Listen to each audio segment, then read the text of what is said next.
All right. Hold on.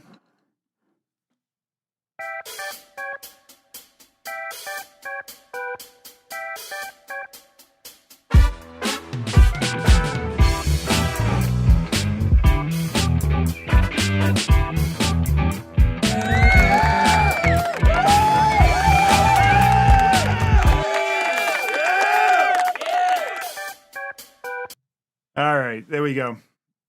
How you doing, friends? This is the final hour of Expiration. This is season 2, episode 20. And today we're going to talk about gamma hedging your position. Now, what we do, nothing happens. What does that mean?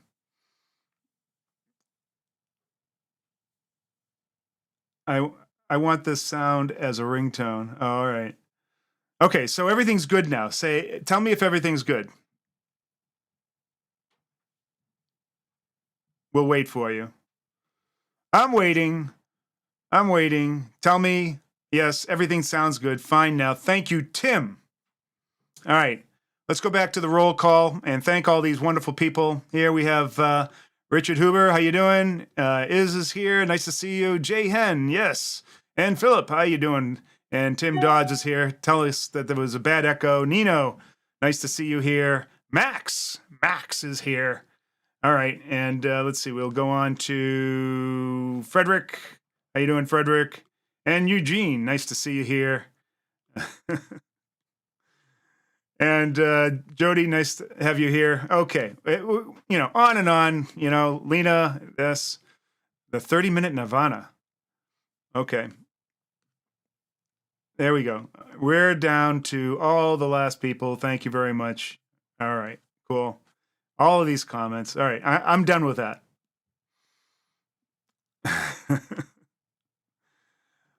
Well, I can't watch the chat and do everything all at once. One guy here. I don't have producers sitting in the background. All right, so what we're talking about is gamma hedging. Gamma hedging your SPX trade. And it's really cool because with the SPX, that's the big index. We do 0 DTE by doing an out-of-the-money butterfly. And you saw it before, even though you couldn't hear what the hell I was saying. And with any butterfly, our butterflies, they have good risk to reward because we put them out of the money, usually about a 1 to 9 risk to reward, as you saw. And we'll bring it here. So here's the out-of-the-money butterfly, pretty cool trade. The problem is that we have that risk, and let's say that you have the situation where you can't be in front of the trade. Now, I know there's probably at least 15-20% of our members that are actually working jobs and still trying to trade. So what do they do if they can't be in front of the trade? They need to hedge their risks. So maybe they're in a trade, they've got some good profit going, maybe they've gotten $200, $300, $400 of profit, and then they have to leave. Now, they have a couple of choices. This would be my first choice. My first choice would be just take the profit and then be done with it. You're good. You made $300, right? But no, some people want to stick with it and be able to put themselves in a position to potentially make that full $3,000 that was available in this trade. And so one way that you could do, or let's say that there's another situation where you felt like price was had a potential of just dropping off a cliff. You're in that trade, you've got some profit, and you want to protect or hedge your position. Now, an easy way to hedge your position is to gamma risk or delta hedging, similar. Now, gamma is the sensitivity of price to, or sensitivity of the value of your option to price movement, right? So if price moves a little bit and the gamma hedge is high, you could lose a lot of money in your trade. And that's very typical when you're in a butterfly or an iron condor and you have that bulbous type profit curve. You're on the edge of it and has a big steep edge, right? So that the tangent to that is actually your gamma risk.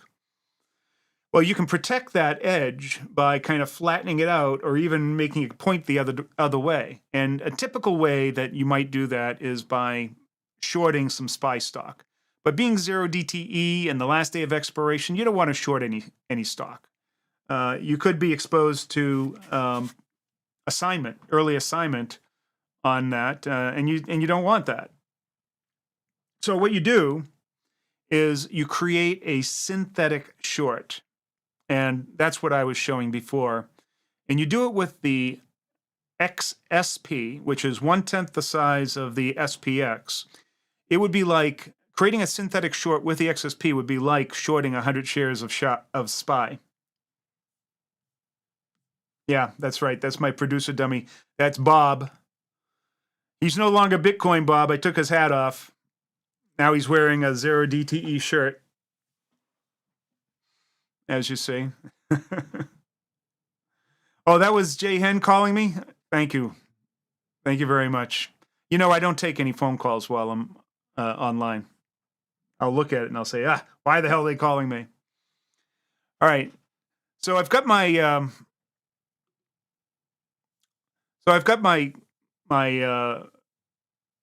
fly here, and I want to protect. Let's say that, like earlier today, I'm sitting right here on the edge and I have profit and I want to protect from the downside. Well, I could put on this thing called the gamma hedge, which is nothing more than, if you see that top red line there. Let me move this out of the way. So the top red line here is the definition for the synthetic short. And what you're seeing is a call and a put, same expiration, same strike. The call is short, and then the put is long. When you put that combination together, you create what is essentially a short stock. So if I put that on, this is what happens to the strategy. So you can see that looks pretty good. I put the strategy on, and I get this beautiful hedged position. So if price goes down, it's no problem. As a matter of fact, had I put on just this short earlier, then instead of being down the cost of this fly, which was about $290, I'd actually be up about $250. So that's quite a swing, more than a $500 swing. So, and I did that simply by putting on this synthetic short, which is in effect what we call a gamma hedge, because what it did was it eliminated the risk that I had earlier. Now, earlier when I put this on, by putting this on, caused that purple line to go straight across. When it just went straight across from here all the way over to here. Right? But now that now that time has come near to the end of the day, the premium is decaying. It's coming towards the right towards the line at expiration, which is that cyan line, and so it's starting to take the shape of the strategy at expiration. So that's a gamma hedge. Now, what I did earlier, just to prove a point when I was putting this on with the group, was that I also put on a synthetic long. And so this is what happened to the strategy. I actually created a strategy because I had a little bit of profit, enough to cover the risk of the debit that was in my fly, totally covered it. Now you can see that the risk of my fly now is practically zero. Well, it's actually like minus $49. But it has more or less covered it, creating what is essentially a riskless fly. So imagine that you're unable to watch it. You take off. You don't know if price is going to keep on going up or go down, but you want to be able to potentially have access to that $3,000 of profit that's sitting in that butterfly. You could put these two trades on, and they would, in effect, gamma hedge both sides of your strategy, your butterfly, and lock in that $300, or at least transfer it to your butterfly strategy. So now the worst that could ever happen is that you end up at zero, right? So that's what the riskless butterfly was all about. That was clickbait to get you in to watch what I'm explaining right now. But had you put on just the synthetic short, that would have been a very effective hedge for the downside. So that's another very good point. So that way you can not really worry about it. Now, truth be told, what I would have done had I not put on this gamma hedge and demonstrated this, I would have, as soon as price started to move out of my profit zone, I would have taken that profit. And while I was up as much as $500 at one point, I wouldn't have allowed it to go more than $300 of profit. I would have been out of that trade, and I would have secured it, and everything would have been cool. As it stands now, I'm down $49. So all for the good of the team. However, the let's see, hold on, go back to the head. However, the P&L and the performance of our reference account is actually doing quite well. And I don't know if you saw the report that I did yesterday. This strategy that we're doing here and all of the process that we go through is quite effective. So maybe I'll show you that. Hold on. See, I took one for the team today.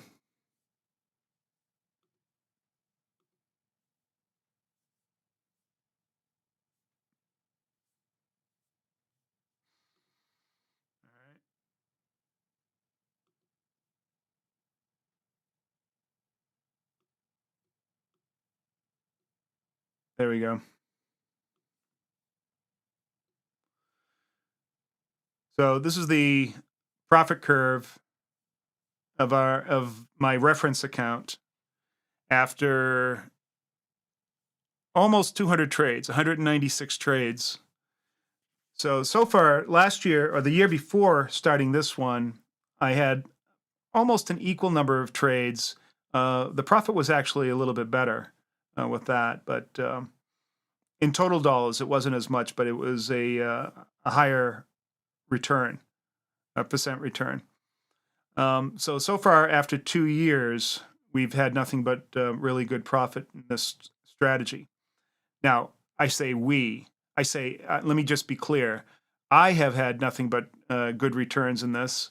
And you could probably say that that's true because I am a practiced professional trader and I know what I'm doing and I institute the process. Hence, that's what this strategy is all about. Now, there are a lot of traders that are doing fantastic, others that are coming in new that have just had tough luck with their trading and are looking for a strategy and a process like this so that they can learn how to achieve that kind of performance. And so that's what this strategy is all about. All right, so let's get back to what this show is all about, and that is gamma hedging. Let's see, we do have a question from Charles. He says, with XSP, could you short one contract of MES? With XSP, short one. Well, the problem with that is that they're both the same size. And it would be, and the MES is highly leveraged. Actually, they're not even quite the same size. MES would be about half the size. No, actually, it's about 5 times the size of the XSP. So no, that wouldn't work. That definitely wouldn't work. They are completely the wrong ratio in terms of their total margin. So unfortunately, that wouldn't work. See, Rob says, what strikes do you choose for the synthetic position?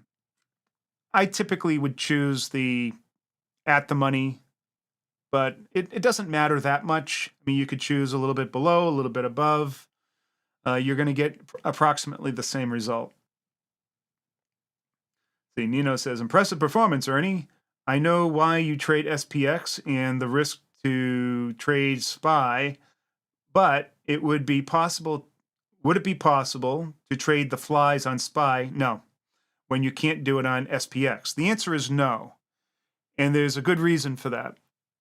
So the options on SPY are American-style options, and what that means is that they are subject to assignment, an early assignment. So in other words, when you're near the end of the day, and if your strategy is in the money, or even close to in the money, you could get assigned and get kicked out of your position, get assigned stock, and then totally ruin your position. Now with the SPX, because it's European style options, there is no early assignment. There's no assignment until, and this is the same deal with the E-mini S&P futures. There's no early assignment until after expiration. So there's no chance that you'll get kicked out of your trade. So that's why you can't use SPY, right? SPY, off the table. Can't use it. And it's for the same reason you couldn't use SPY as a, well, you couldn't use options on SPY or SPY stock, short SPY stock, if you're trying to gamma hedge. It's a lot. There are a couple of reasons. There are many other reasons why you wouldn't want to do that. You know, by creating the short, synthetic short, you're also using a lot less margin. So people with small accounts, these are tricks of the trade that you could use to effectively do very sophisticated hedging with very little money. All right. All right. So, continues. Maybe instead of 0 DTE or 1 DTE, SPY butterfly, just to make sure I can close the position before the. No, because you still have the assignment risk. You don't have any control over that. And not on top of that, your broker will probably kick you out of the trade anyways, because it'll flip a switch in their brokerage saying, oh, this person has assignment risk, and you don't even have to get assigned to get kicked out. Your broker will kick you out before you get assigned. So the answer is no. I don't know why you would want to use SPY. Why? It makes no sense. There is absolutely zero advantage to using SPY. All right? So just use the XSP and be done with it. That's what I would say. And that's what these things are here for. All right. Sorry, I didn't mean to yell at you, but there are so many people that ask about 0 DTE with SPY, and they simply don't understand the dynamics of the situation and what are the possibilities or the bad things that can happen. They just think, oh, 0 DTE, I'll do options on SPY because I love SPY. Yeah, it's much better to do it on the SPX and the XSP, even the E-mini S&P futures, even though the commissions are very high. And when you're doing, these asymmetric trades like what we're doing, those commissions are kind of meaningless because we're going for such large returns. All right. Let's see. Any other questions here?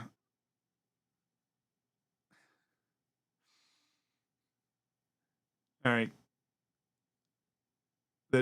Today, let's see, Philip says, today I made an order to buy a regular butterfly at 0.15, but it's come at, I don't know what you're saying, what 0.15 or 0.40 means. We have to use the vernacular, Philip, so that we can all talk together, right? Because I have no idea what 0.15 means or 0.40 in a credit. So the way we would, here, you know what? I'm going to educate all of the viewers here so that you'll know how to reference a butterfly. What's the preferred way? We'll bring up the, let's see. Yeah, we'll bring up the iPad here. Let's see, the iPad. Yep. Oh, that's not the iPad. That's not the iPad. Where is the iPad?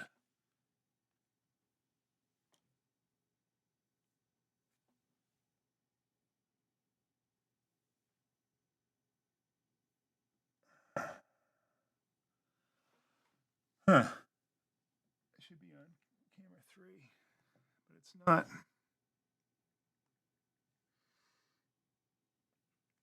All right. What's going on? Let's see. Maybe we can do this. Hold on.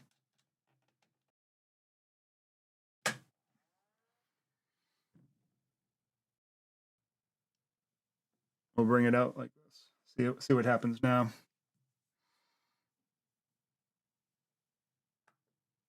All right, we got that. Ah, there we go. There's the iPad. Y'all still with me?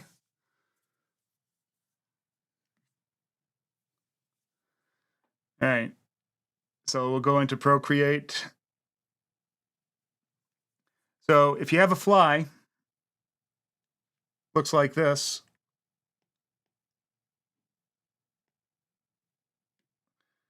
And then you have your, here's your zero line. So this is your debit.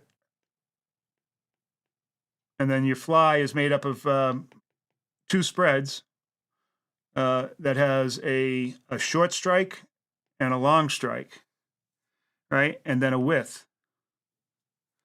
So what we would say is, well, whatever the width is, we would say, and let's say that it is positioned at, where's the market right now?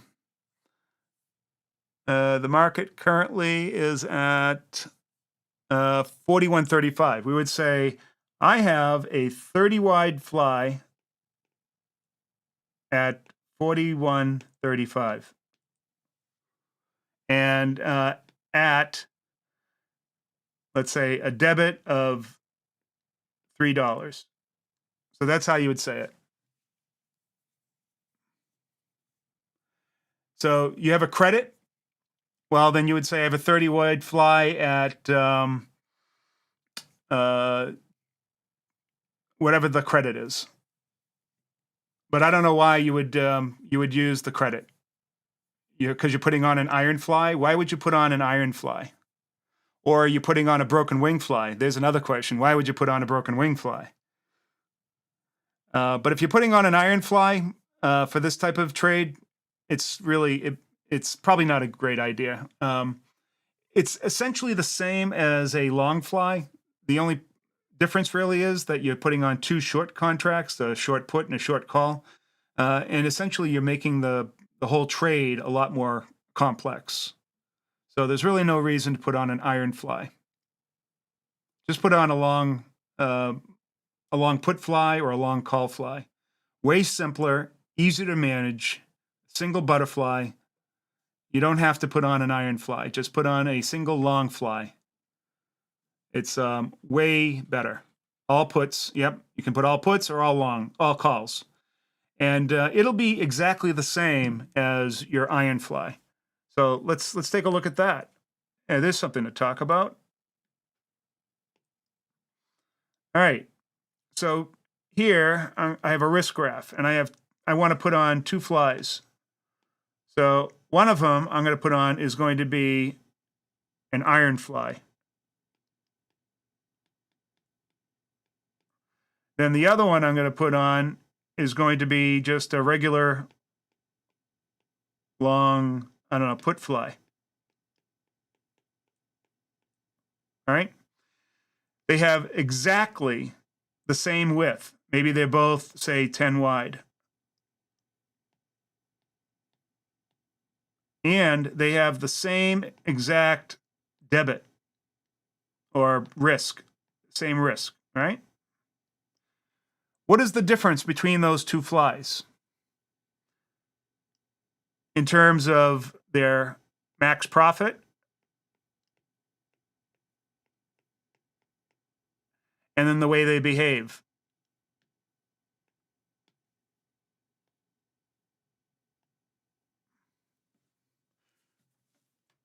Right? The answer is that there's zero difference between an iron fly and a long fly. Absolutely zero difference. Other than the fact that the iron fly is way more complex. You have to put on two short spreads. And in most platforms, you would actually have to put on an iron condor and then manipulate it so that the short strikes are the same, etc. Where on putting on a butterfly, it's a lot easier to put on. You're just dealing with 3 parameters, where you're putting on an iron condor, you're dealing with 4 parameters. So it's a lot easier to just put on a long put fly or a long call fly. They're exactly the same. They behave exactly the same. They cost the same. Everything about them is exactly the same. So there's really no reason to put on the iron fly. So I'm just telling that if you're in my service, don't do that. You're just making it harder on yourself. Go with the simplest solution. Easier to manage. The other question I've got, Philip, is why are you putting on just a 10 wide fly? All right. A 10 wide fly is one of the most difficult to actually derive any profit from. First of all, it doesn't even show any real profit until later in the day. Now, I can see if you put it on late in the day, that would make a difference. But our strategy is generally to put them on nice and early so that we can take advantage of the high implied volatility that happens in the morning. Thereby, you can get a much better risk to reward on your fly. And that's what it's all about, is risk to reward. So putting on a any fly, whether it's a 10 wide or a 30 wide later in the day, will generally mean that you just won't get the same risk to reward. You'll get a lesser or a more difficult to manage or less potentially profitable strategy.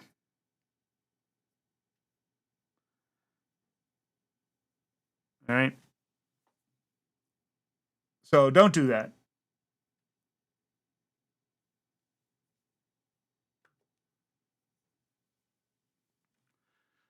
Now, you may wonder, well, why? Why is that so, Ernie?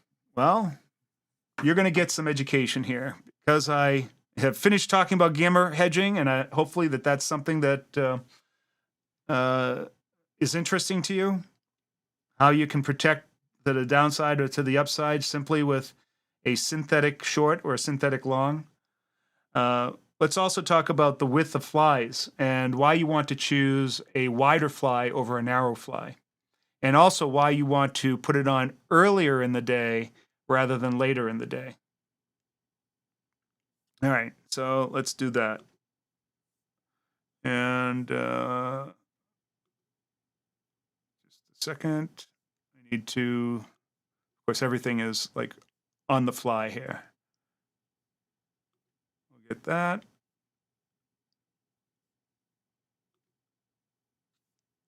There we go.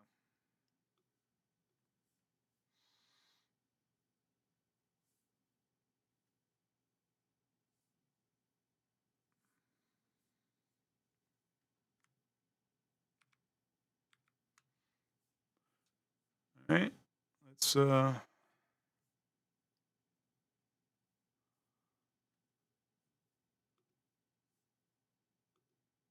there we go. All right.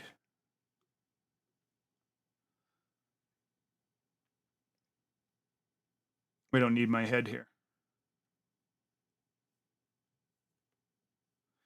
So this is a study that I did on various width flies. You can see I did 10Y across the top here, the widths, 10, 15, 20, 25, 30, 35. And what I did is I wanted to look at the premium decay or the value of that fly at the center strikes at half-hour intervals throughout the day, from 9:30 all the way to 3 o'clock. Now, with a 10-wide fly, it has no value until you start getting into the afternoon.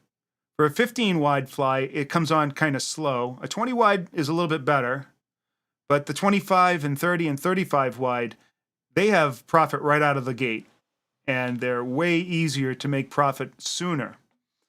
So besides having way more potential profit, they also have more of it sooner. So you would have to put on a 10-wide fly, and you'd be sitting on it for hours before it even started to register a profit. That's one of the problems with putting on a 10-wide.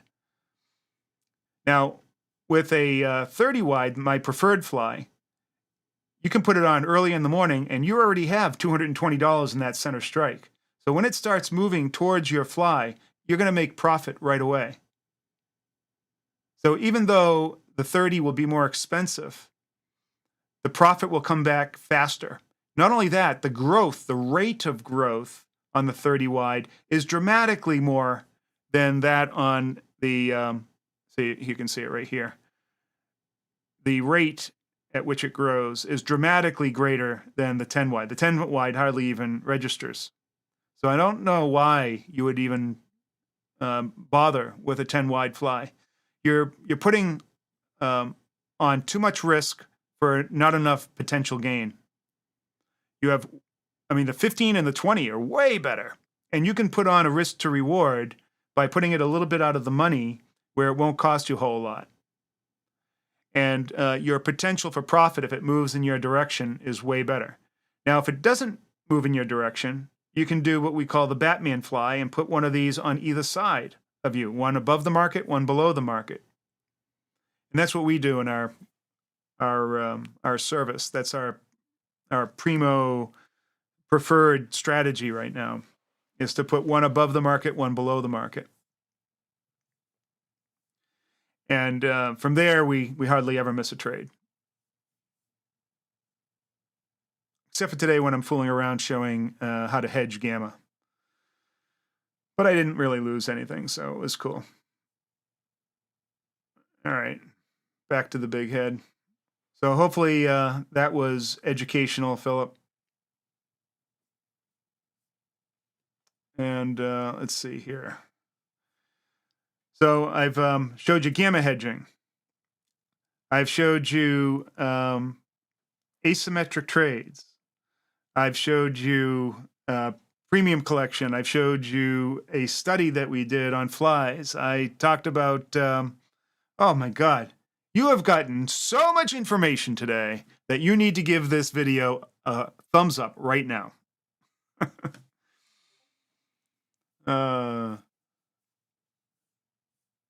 So the hedging is really a very valuable tool, and I'd recommend it very highly.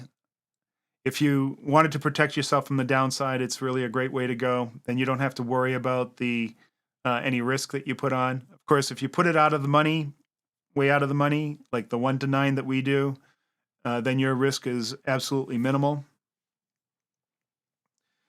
And, hey, Philip, you're welcome. But I know that, these are things that other people have told you to do in the past. And they'll tell you that, man, when you put on your short fly or your short credits, your credit spread, that money goes into your account right away. There isn't a bigger load of bullshit than that statement, that the money goes into your account. It's yours. It is not yours. It is not yours unless you realize it. In other words, the price goes in your direction and you close the trade. Unless you do that, that money never touches you, ever. Right? So this whole idea of credit spreads as them being somehow totally different from a debit spread, for instance, it's total BS. It is other so-called gurus that are somehow giving you a load of bullshit as if you own that profit right then. And it's just, the market to take it away from you. It's a total line of shit. Don't listen to it. Go with the long fly, the debit fly. It is way better. It's simpler. It gives you the exact same performance, same cost, same max profit. Everything about it is the same, except that it's simpler. All right? JP Swede has a question. With Batman trade, do you narrow the spread or stick with 30 wide?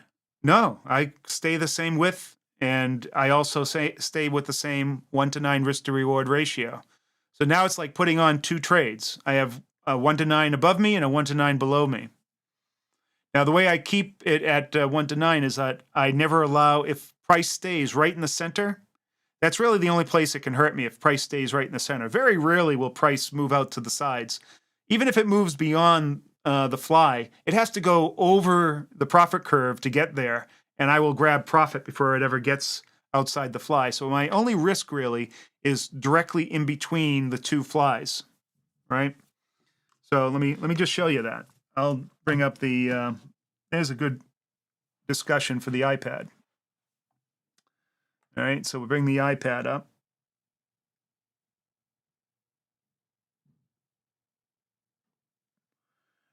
And so let's say that we have two flies. First, I'll draw the risk graph. And let's say we're sitting right here at the money. And I want to put on a fly. I put one on here and here. Right? When I put that on, my profit curve will look something like this.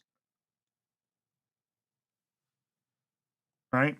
If I have a very wide fly, my profit curve will look actually different. It won't look quite like that. It'll look better. It'll look like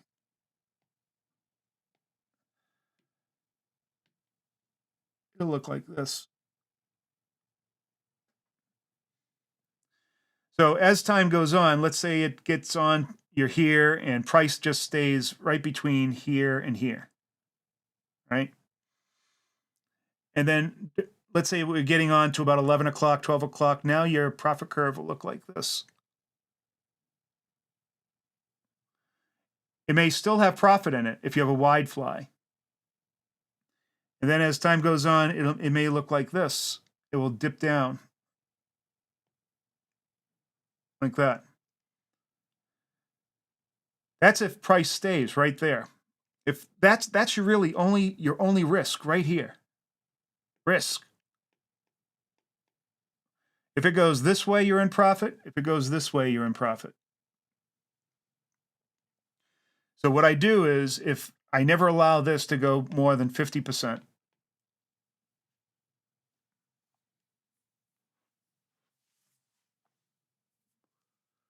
Yeah, credit spreads really suck.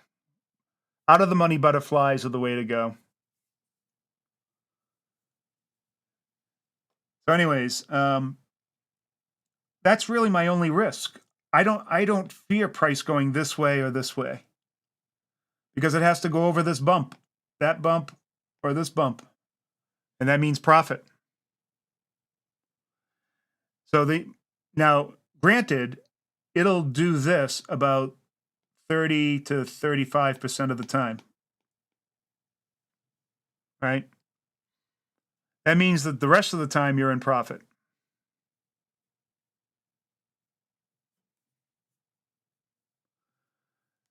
So the risk is the debit. This is the risk right here. That's the debit. That's the debit of each one of these. So let's say I put on two flies. Right? I put on a 30 wide and a 30 wide. And each of them carry, say, $3 debit. That's my risk. Now, together, that would equal $6 of risk. But I only take 50% of it. So the max risk is only $3.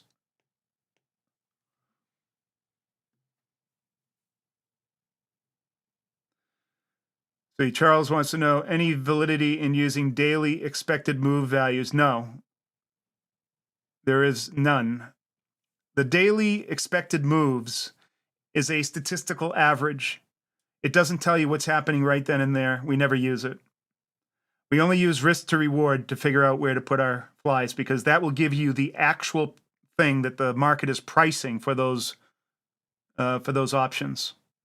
Only use risk to reward. Put on a 30 wide and keep the risk to 1/10 of the width. So if it's a 30 wide, put on $3 risk. If it's 20 wide, put on $2 risk or lower. When you put that on, the market will price your option and place it correctly. You don't have to look at expected move. You don't have to look at probability of touch or probability of profit or delta. All that stuff goes out. First of all those calculations are based on a faulty assumption. And that faulty assumption is that volatility and liquidity are static, which neither of those things are true. Now, volatility is usually greatest in the morning, and then it drops off during the afternoon, and then dips up a little bit in the right before the close. So volatility is changing all the time. Plus, you have all of these binary events that could happen or off-the-cuff things, and your platform doesn't take any of that into consideration. So why you would use that is beyond me. It doesn't help you. Bigger expected move, the wider the Batman middle. Smaller expected move, the narrower the Batman. No, I usually just stick with whatever risk that I want to take. If I think that I can risk $300 a day on my trades, then that means I can put on a 30 wide.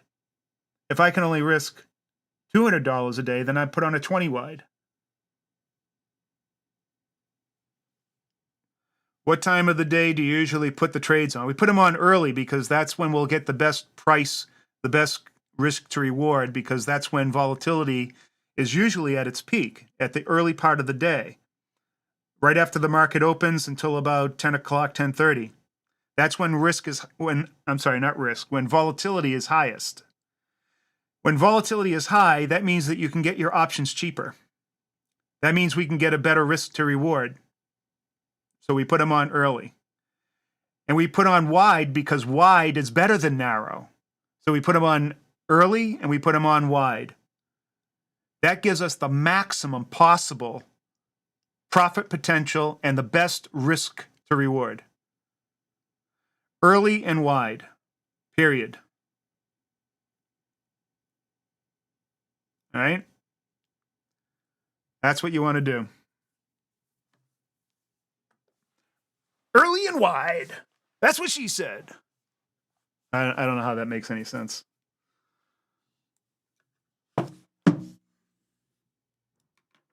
So, all right. The wife's going to be coming down in a few minutes and telling me we got to walk the dogs. So I got to get going.